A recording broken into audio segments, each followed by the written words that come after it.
It was one of those gray mornings when the world felt heavier than usual. The rain had started before dawn, drumming softly on the rooftops and turning the streets into a blur of puddles and reflections. People hurried along with umbrellas, shoulders hunched, eyes lowered, eager to escape the chill and wetness. Among them walked Clara, her old navy blue coat pulled tight around her as she clutched a paper bag filled with groceries that had soaked through in spots. Her shoes squished with every step, and the wind seemed to find its way through every stitch in her coat. Clara wasn't new to hardship. After her husband, Martin, passed away 2 years earlier, she had learned to navigate the small, quiet apartment they'd once shared, now echoing with absence. She lived simply on her pension and what she earned from mending clothes for her neighbors. It wasn't much, but she had always been the kind of woman who could find contentment in small things, the warmth of tea in her hands, the sound of sparrows outside her window, the soft hum of her sewing machine that had become her steady companion. That morning, though, everything felt heavier. Her rent was due in 3 days, and she was still short. The groceries she'd bought had cost more than expected, and her sewing jobs had been fewer this week. She had even skipped breakfast to make the money stretch a little further. As she trudged along the slippery sidewalk, the bag she carried gave a sudden rip, sending an apple rolling into the gutter and a loaf of bread tumbling into a puddle.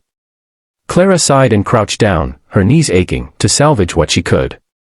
A passing man glanced her way but didn't slow down. Another woman, chatting on her phone, sidestepped the mess without a second look. For a moment, Clara just sat there, water soaking into her stockings, her heart sinking with the realization of how invisible she had become in the rush of city life. Then a voice broke through the patter of rain. "Here, let me help you." She looked up to see a young man crouching beside her. He was in his 20s, maybe 30, with dark hair plastered to his forehead by the rain and eyes that carried an easy kindness.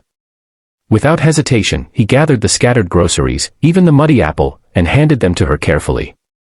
"Thank you," Clara murmured, her voice trembling. "No problem," he said with a smile. "Looks like you could use a better bag." He reached into his backpack and pulled out a sturdy cloth tote. "Here, take this. It's reusable and waterproof." "Oh, I couldn't," she started, but he insisted, placing the groceries gently inside before she could argue. "It's just a bag," he said lightly. "I've got plenty." Clara gave him a small, grateful smile, and for the first time that morning, she felt seen. "You're very kind," she said softly. He shrugged. "We all need a hand sometimes."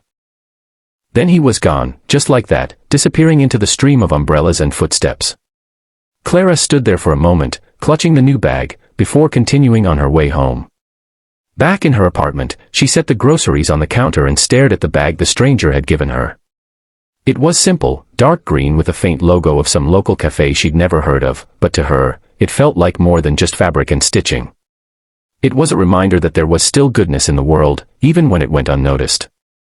Over the next few days, Clara went about her routine, but something in her had shifted. She found herself smiling at neighbors she used to pass silently, leaving a few extra cookies for the postman, and offering to watch Mrs. Dempsey's cat when she was away.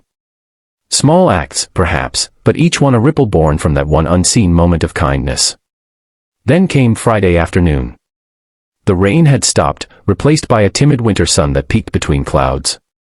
Clara was sitting by her window, sewing a button on a child's jacket, when she heard a faint commotion from the street below. She looked out and saw a group of people gathered near the corner bakery. A young man, barely in his 20s, was sitting on the curb, his head in his hands, a crumpled bicycle beside him. Without thinking, Clara put down her sewing and hurried downstairs. When she reached him, she could see that his left knee was scraped, and his hands trembled as he tried to fix the bent wheel. "Are you hurt?" she asked gently. He looked up, startled by her presence. "Just my pride," he said with a weak smile. "I was delivering orders for the cafe where I work, and a car splashed right through a puddle, made me lose balance." Clara noticed the cafe's logo on his apron, the same logo that was printed on the bag the stranger had given her days ago. For a moment, her breath caught. "Wait," she said softly. Do you work at Brewhaven?" He nodded, surprised. "Yeah. Why?" She smiled faintly and reached into her bag, pulling out the same green tote. "Someone from your cafe helped me earlier this week. A young man with dark hair, kind eyes, he gave me this when my groceries fell." The boy's eyes widened. That sounds like Daniel, he said. He's one of our delivery guys. Always going out of his way to help people. But, you probably haven't heard, he hesitated. Daniel was in an accident 2 days ago. A car hit him while he was crossing the street. He's in the hospital. Clara felt her heart tighten. Oh dear, she whispered. He's stable now, the boy continued quickly, but it's bad enough that he'll be out of work for a while. The cafe's been trying to help raise money for his bills. Clara didn't hesitate. She went upstairs, found an envelope, and placed inside it what little cash she could spare, her rent money included. She knew it was risky, but something inside her told her it was the right thing to do. She returned to the boy downstairs and handed him the envelope. Please give this to him, she said. Tell him it's from the woman with the torn grocery bag. The boy looked startled.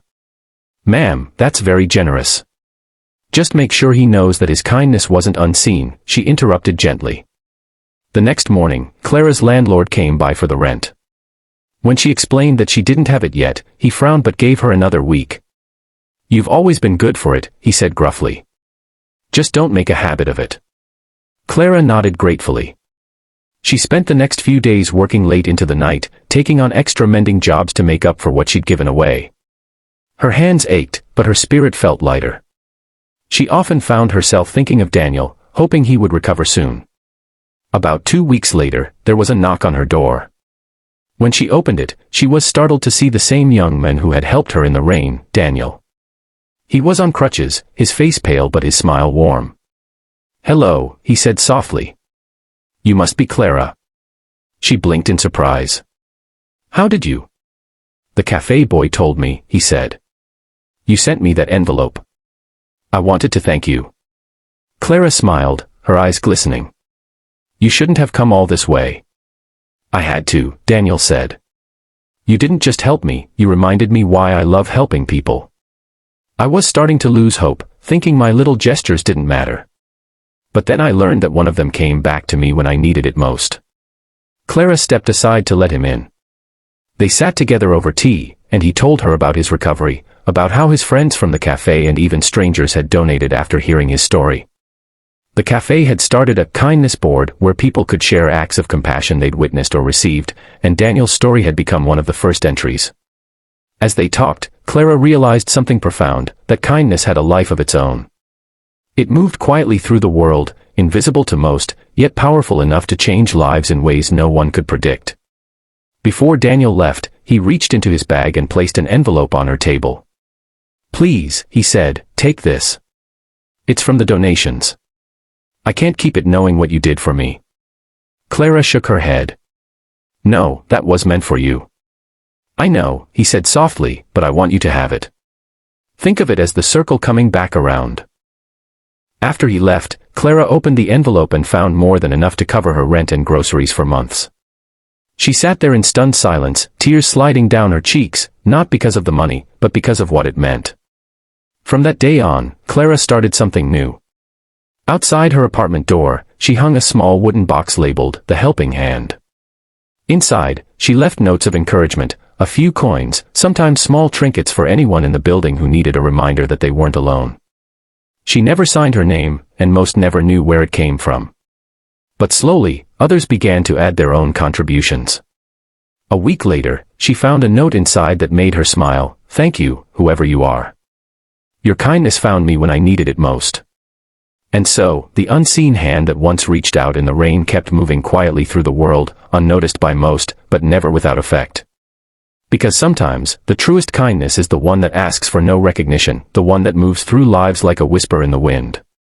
The helping hand no one saw had started with one young man's simple gesture, but it became something far greater, a chain of compassion that no storm, no hardship, and no time could wash away.